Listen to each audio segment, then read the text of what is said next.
ಪಾಂಡುರಾಜ ಹಿಂದೆ ತಾನು ರಾಜ್ಯವನ್ನು ಬಿಟ್ಟು ಕಾಡಿಗೆ ಹೋದ ಅಂತ ಕೇಳಿದ್ವು. ಯಾವಾಗ ಪಾಂಡುರಾಜ ರಾಜ್ಯವನ್ನು ಬಿಟ್ಟು ಕಾಡಿಗೆ ಹೋದ ಅದೇ ಸಂದರ್ಭದಲ್ಲಿಯೇ ಮೇಲೆ ನಡೆದ ಒಂದು ಘಟನೆಯನ್ನು ಹೇಳ್ತಾರೆ. ಈ ಸಂದರ್ಭದಲ್ಲಿಯೇ ಎಲ್ಲ ದೇವತೆಗಳು ಸೇರಿ ಚತುರ್ಮುಖ ಬ್ರಹ್ಮನನ್ನು ಮುಂದೆ ಮಾಡಿಕೊಂಡು ಕ್ಷೀರಸಾಗರದ ಉತ್ತರ ತೀರಕ್ಕೆ ಹೋದರು.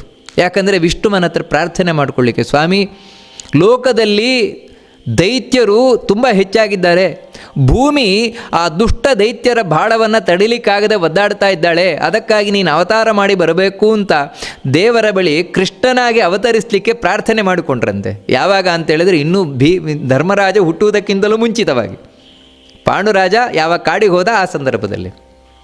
ಆಮೇಲೆ ಯಾದವರಲ್ಲಿ ಅನೇಕ ದೇವತಾಂಶಯುಕ್ತರಾದವರು ತಾವು ಹುಟ್ಕೊಂಡು ಬಂದರು.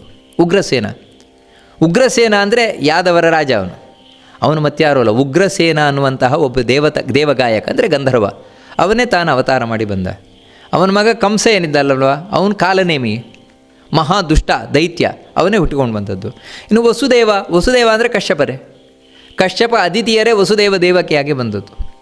ಆನಂತರ ಅಲ್ಲಿ ಒಬ್ಬ ದೊಡ್ಡ ಜ್ಞಾನಿ ಬಂದ, ಅದೇ ಉದ್ಧವ ಅಂದರೆ ಮತ್ತಾರೂ ಅಲ್ಲ, ಸಾಕ್ಷಾತ್ ಬೃಹಸ್ಪತ್ಯಾಚಾರ್ಯರು. ದೇವಗುರುಗಳಾದಂತಹ ಬೃಹಸ್ಪತ್ಯಾಚಾರ್ಯರು ಉದ್ಧವನಾಗಿ ತಾವು ಬಂದರು. ಈಗಾಗಲೇ ಅವತಾರ ಮಾಡಿದ್ದಾರೆ ದ್ರೋಣಾಚಾರ್ಯರಾಗಿ. ದ್ರೋಣಾಚಾರ್ಯರು ಇದೇ ಬೃಹಸ್ಪತಿಗಳೇ. ಮತ್ತು ಯಾಕೆ ಇಲ್ಲಿ ಎರಡನೇ ಬಂದರು ಅಂದರೆ, ಬೃಹಸ್ಪತ್ಯಾಚಾರ್ಯರು ಯೋಚನೆ ಮಾಡಿದರಂತೆ, ನಾನು ದ್ರೋಣಾಚಾರ್ಯರಾಗಿ ಬಂದೆ ಅಂತ ಹೇಳಿದರೆ ನನಗೆ ಕೃಷ್ಣನ ಸೇವೆ ಮಾಡಲಿಕ್ಕಾಗೋಲ್ಲ. ಯಾಕಂತ ಹೇಳಿದ್ರೆ ನಾನು ವಿರೋಧ ಪಕ್ಷದಲ್ಲಿ ಇರಬೇಕಾಗ್ತದೆ. ಯಾಕಂದರೆ ಇದೆಲ್ಲ ಪ್ರೀ ಪ್ಲ್ಯಾಂಡ್. ಇವಾಗ ದ್ರೋಣಾಚಾರ್ಯರನ್ನು ಕೌರವ ಪಕ್ಷದಲ್ಲಿ ನಿಲ್ಲಿಸಿದ ಯಾರು ಅಂತ ಹೇಳಿದ್ರೆ ದುರ್ಯೋಧನ ಅಲ್ಲ, ಮತ್ತು ವಿಷ್ಣುವೇ. ಯಾಕೆ ಅಂತ ಹೇಳಿದರೆ ಭೀಷ್ಮಾಚಾರ್ಯರು, ದ್ರೋಣಾಚಾರ್ಯರು, ಕೃಪಾಚಾರ್ಯರು, ಅಶ್ವತ್ಥಾಮ ಇವರೆಲ್ಲ ಕೌರವರ ಕಡೆ ಇರಲಿಲ್ಲ ಅಂತ ಹೇಳಿದರೆ ಕೌರವರಿಗೆ ಬಲ ಬರೋಲ್ಲ. ಆವಾಗ ಪಾಂಡವರನ್ನು ಕೊಲ್ಲಿಕ್ಕಾಗೋಲ್ಲ. ಇಲ್ಲಿ ಕೇವಲ ಕೌರವರ ನಾಶ ಆಗಬೇಕಾದದ್ದು ಅಷ್ಟೇ ಭಗವಂತನ ಉದ್ದೇಶ ಅಲ್ಲ, ಮತ್ತು ಪಾಂಡವರು ಹೋಗಬೇಕು, ಒಳ್ಳೆಯವರು ಹೋಗಬೇಕು. ಯಾಕಂದರೆ ಒಳ್ಳೆಯವರಿದ್ದರೆ ಕಲಿಯುಗ ನಡೆಯೋಲ್ಲ. ಅದಕ್ಕಾಗಿ ಮುಂದೆ ಯಾವಾಗ ಮಹಾಭಾರತ ಯುದ್ಧ ಮುಗೀತದೆ ಆ ಕೂಡಲೇ ಈಗಿನ ಕಲಿಯುಗ ಪ್ರಾರಂಭ ಆಯ್ತು. ನಾವು ಇವಾಗಿದ್ದೇವಲ್ಲ ಈ ಕಲಿಯುಗದಲ್ಲಿ ಒಳ್ಳೆಯವರು ಇರಬಾರದು. ಅದಕ್ಕೆ ಒಳ್ಳೆಯವರು ಹೋಗಬೇಕು ಅಂತ ಹೇಳಿದರೆ ಕೆಟ್ಟವರಿಂದ ಒಳ್ಳೆಯವರನ್ನು ಕೊಲ್ಲಿಕ್ಕೆ ಬರೋಲ್ಲ. ಅದಕ್ಕೆ ಒಳ್ಳೆಯವರು ಕೆಲವರು ಹೋಗಿ ಕೌರವರ ಪಕ್ಷದಲ್ಲಿ ಸೇರಿಕೊಳ್ಬೇಕು ಅಂತ ಇದು ದೇವರೇ ಮಾಡಿದ ಪ್ಲ್ಯಾನ್. ಅದಕ್ಕೋಸ್ಕರ ಈ ದ್ರೋಣಾಚಾರ್ಯರನ್ನು, ಅದೇ ಬೃಹಸ್ಪತಿಗಳನ್ನೇ ನೀವು ಹೋಗಿ ಕೌರವ ಪಕ್ಷದಲ್ಲಿ ಕೂತ್ಕೊಳ್ಬೇಕು ಅಂತ ವಿಷ್ಣುವೇ ಆದೇಶ ಮಾಡಿತ್ತು. ಹಾಗಾಗಿ ಬೃಹಸ್ಪತ್ಯಾಚಾರ್ಯರೇ ದ್ರೋಣನಾಗಿ ಬಂದು ಕೌರವ ಪಕ್ಷದಲ್ಲಿದ್ದಾರೆ, ಆ ಕಡೆ ಇದ್ದಾರೆ. ಆದರೆ ಅಲ್ಲಿ ಕೃಷ್ಣನ ಸೇವೆ ಮಾಡಲಿಕ್ಕಾಗೋಲ್ಲ. ಅದಕ್ಕೋಸ್ಕರ ಉದ್ಧವನಾಗಿ ಬಂದು ಯಾದವರಲ್ಲೇ ಅವತಾರ ಮಾಡಿದಂತೆ. ಮಹಾಕೃಷ್ಣನ ಭಕ್ತ ಉದ್ಧವ. ಮುಂದೆ ಭಾಗವತದಲ್ಲಿ ಇದನ್ನು ಕೇಳ್ತೇವೆ. ಭಾಗವತದಲ್ಲಿ ಆಗಬೇಕಾದ್ರೆ ಉದ್ಧವನಿಗೋಸ್ಕರವೇ ಉಪದೇಶವನ್ನು ಮಾಡ್ತಾನೆ ಕೃಷ್ಣ. ಈ ಉದ್ಧವನಾದರೂ ಬೃಹಸ್ಪತ್ಯಾಚಾರ್ಯರಿಂದಲೇ ತಾನು ವಿದ್ಯೆಯನ್ನು ಕಲಿತಂತೆ. ಅಂದರೆ ತನ್ನದೇ ಮೂಲ ರೂಪ, ಅದರಿಂದಲೇ ವಿದ್ಯೆಯನ್ನು ಕಲಿತು ಮಹಾಜ್ಞಾನಿ ಉದ್ಧವನಾದ. ಈ ಉದ್ಧವ ಯಾವಾಗ ಹುಟ್ಟಿ ಬಂದ, ಉದ್ಧವ ಹುಟ್ಟಿ 3 ವರ್ಷದ ನಂತರ ಚೇಕಿತಾನ ಅಂತ, ಈ ಚೇಕಿತಾನನು ಕೂಡ ಮರುತ್ತಗಳಲ್ಲಿ ಒಬ್ಬ ಪ್ರತಿಭಾ ಅಂತ. ಪ್ರತಿಭಾ ಎನ್ನುವಂತಹ ಮರುತ್ತೆ ತಾನು ಚೇಕಿತಾನನಾಗಿ ಅವತಾರ ಮಾಡಿ ಬಂದ. ಇವನು ಕೂಡ ಯಾದವ ವೀರ ಚೇಕಿತಾನ. ಮುಂದೆ ನಾವು ಮಹಾಭಾರತದಲ್ಲಿ ಕೇಳ್ತೇವೆ. ಚೇಕಿತಾನ ಯಾವಾಗ ಬಂದ ಆ ಸಂದರ್ಭದಲ್ಲಿಯೇ ಹುಟ್ಟುಕೊಂಡು ಬಂದವ ಇನ್ನೊಬ್ಬ ಯಾದವ ವೀರ ಸಾತ್ಯಕಿ ಅಂತ. ನಿಜವಾಗಲೂ ಅವನ ಹೆಸರು ಯುಧಾನ ಅಂತ. ಸತ್ಯಕನ ಮಗನಾದರಿಂದಾಗಿ ಅವನನ್ನು ಸಾತ್ಯಕಿ ಅಂತ ಕರೀತಾರೆ. ಇವನು ಯಾರು ಅಂತ ಹೇಳಿದರೆ ಕೃಷ್ಣ ಪಕ್ಷದ ಅಭಿಮಾನಿ ದೇವತೆ ಏನಿದ್ದಾನೆ, ಅಂದರೆ ಶುಕ್ಲ ಪಕ್ಷ ಕೃಷ್ಣ ಪಕ್ಷ. ಆ ಶುಕ್ಲ ಪಕ್ಷಕ್ಕೆ ಒಬ್ಬ ಅಭಿಮಾನಿ ದೇವತೆ ಇದ್ದಾನೆ, ಕೃಷ್ಣ ಪಕ್ಷಕ್ಕೆ ಒಬ್ಬ ಅಭಿಮಾನಿ ದೇವತೆ ಇದ್ದಾನೆ. ಈ ಕೃಷ್ಣ ಪಕ್ಷದ ಅಭಿಮಾನಿ ದೇವತೆ ಏನಿದ್ದಾನೆ ಅವನೇ ತಾನು ಯುಧಾನ ಅಥವಾ ಸಾತ್ಯಕಿಯಾಗಿ ಬಂದ. ಅಷ್ಟು ಮಾತ್ರ ಅಲ್ವಂತೆ ನೋಡಿ, ಅವನಲ್ಲಿ ಒಬ್ಬ ಮರುತ್ತು, 49 ಮರುತ್ತುಗಳಲ್ಲಿ ಒಬ್ಬ ಮರುತ್ತು ಸಂವಹ ಅಂತ ಅವನ ಒಂದು ಅಂಶ ಇದೆಯಂತೆ.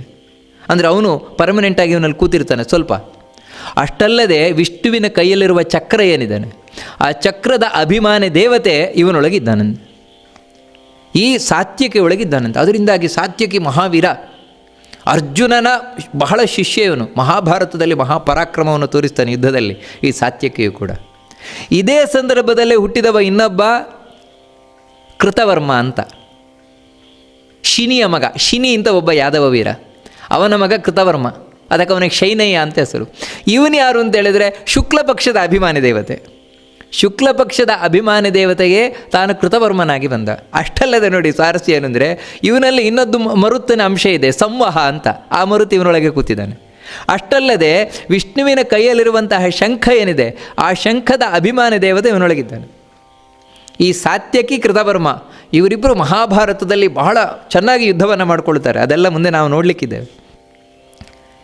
ಇವನು ಕೃತವರ್ಮ ತಾನು ಹುಟ್ಟಿ 3 ವರ್ಷ ಆದಮೇಲೆ ಧರ್ಮರಾಜ ಹುಟ್ಟಿದನು.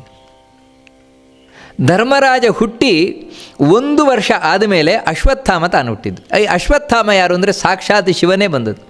ಸಾಕ್ಷಾತ್ ಶಿವನೇ ಈ ಭೂಭಾರ ಹರಣ ಏನಿದೆ ಅಂದರೆ ಭೂಮಿನ ಭಾರ ನಾಶ ಆಗಬೇಕು, ಅದಕ್ಕೋಸ್ಕರ ತಾನು ಅಶ್ವತ್ಥಾಮನಾಗಿ ದ್ರೋಣಾಚಾರ್ಯರ ಮಗನಾಗಿ ಬಂದ. ಕೃಪಿಯಲ್ಲಿ ದ್ರೋಣಾಚಾರ್ಯರ ಪತ್ನಿಯಾದ ಕೃಪಿಯಲ್ಲಿ ತಾನು ಅವತಾರ ಮಾಡಿ ಬಂದ ಶಿವನೇ. ಇವನಿಗೆ ಯಾಕೆ ಅಶ್ವತ್ಥಾಮ ಅಂತ ಹೆಸರು ಅಂತ ಹೇಳಿದ್ರೆ, ಹುಟ್ಟಬೇಕಾದ್ರೆ ಕುದುರೆ ಕೂಗಿದಾನಂತೆ. ಅಶ್ವ ಕುದುರೆ ಹಾಗೆ ಇವನು ಕೂಗಿದ್ದಾನಂತೆ, ಅದಕ್ಕೆ ಅವನಿಗೆ ಅಶ್ವತ್ಥಾಮ ಅಂತ ಹೆಸರು. ಇವನು ಮಹಾಪರಾಕ್ರಮಿ. ಇಡೀ ಮಹಾಭಾರತ ಯುದ್ಧದಲ್ಲಿ ಭೀಮಸೇನನ ಹೊರತುಪಡಿಸಿದರೆ ನಂತರದ ಮಹಾವೀರನೇ ಅಶ್ವತ್ಥಾಮ. ನಿಜವಾಗ್ಲೂ ಹೇಳಬೇಕು ಅಂದರೆ ಅಶ್ವತ್ಥಾಮನ ನಂತರ ಅರ್ಜುನ. ಅಂಥ ಮಹಾಪರಾಕ್ರಮಿ ಇವನು ಅಶ್ವತ್ಥಾಮ. ಈ ಅಶ್ವತ್ಥಾಮ ಹುಟ್ಟಿ 4 ದಿನಕ್ಕೆ ಈ ದುರ್ಯೋಧನ ಹುಟ್ಟಿತು. 4 ದಿನಕ್ಕೆ ಅಂದರೆ ಅಶ್ವತ್ಥಾಮನಿಗೂ ದುರ್ಯೋಧನನಿಗೂ 4 ದಿನದ ವ್ಯತ್ಯಾಸ. ಅಶ್ವತ್ಥಾಮನಿಗೂ ಧರ್ಮರಾಜನಿಗೂ 1 ವರ್ಷದ ವ್ಯತ್ಯಾಸ. ಈ ದುರ್ಯೋಧನ ಹುಟ್ಟಿ ಮಾರನೇ ದಿನವೇ ಭೀಮಸೇನ ಹುಟ್ಟಿದ್ದು. ಅಂದರೆ ಭೀಮಸೇನನಿಗೂ ಧರ್ಮರಾಜನಿಗೂ 1 ವರ್ಷ 5 ದಿನ ವ್ಯತ್ಯಾಸ. ನೋಡಿ, ಇಷ್ಟು ಕರೆಕ್ಟಾಗಿ ಹೇಳ್ಕೊಂಡು ಹೋಗ್ತಾರೆ. 1 ವರ್ಷ 5 ದಿನಗಳ ವ್ಯತ್ಯಾಸ. ಈ ಭೀಮಸೇನ ತಾನು ಹುಟ್ಟಿ 2 ತಿಂಗಳಿಗೆ ಬಲರಾಮ ಹುಟ್ಟಿದ್ದು. ಅದರಿಂದಾಗಿ ಬಲರಾಮ ಭೀಮಸೇನಿಗಿಂತ 2 ತಿಂಗಳು ಕಡಿಮೆ ಅವರು. ಈ ಬಲರಾಮ ಹುಟ್ಟಿ 4 ತಿಂಗಳಿಗೆ ಕೃಷ್ಣ ಹುಟ್ಟಿದ್ದು. ಅದರಿಂದಾಗಿ ಭೀಮಸೇನಿಗೂ ಕೃಷ್ಣನಿಗೂ 6 ತಿಂಗಳ ವ್ಯತ್ಯಾಸ.